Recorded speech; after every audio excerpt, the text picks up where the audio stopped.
రేణుగుంట దగ్గర మెస్ లో పిహెచ్డి నేర్చుకున్నావు, తిరుపతిలో పిహెచ్డి నేర్చుకున్నావు, బెంగళూరులో పిహెచ్డి చేశావు, హైదరాబాద్ లో పిహెచ్డి చేశావు, మెడ్రాస్ లో పిహెచ్డి చేశావు, చివరకు మాగుంట లేఅవుట్లో కూడా పిహెచ్డి నేర్చుకున్నావు. అది ఏంటా పిహెచ్డి అనేది మీరు అర్థం చేసుకోండి, చాలా పెద్ద కథది.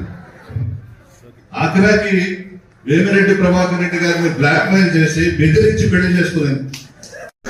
ఈమె చరిత్ర ఉమ్మడి రాష్ట్రంలో తెలుసు, విడిపోయిన తర్వాత మన రాష్ట్రంలో తెలుసు, పక్క రాష్ట్రాల్లో కూడా చెప్తారు.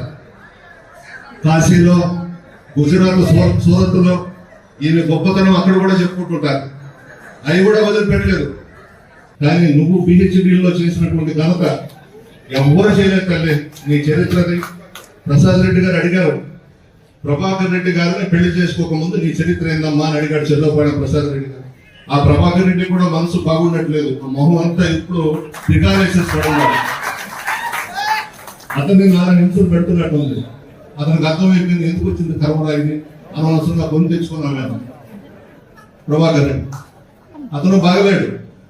నేనైతే ప్రభాకర్ రెడ్డికి ఒకటే చెప్తున్నా, ప్రభాకర్ అన్నా నువ్వు నిద్రలో అన్నా చనిపోతావు, బయటన్నా ఎక్కడ ఉందంటే నిన్ను లేపేస్తా, జాగ్రత్తగా ఉండు.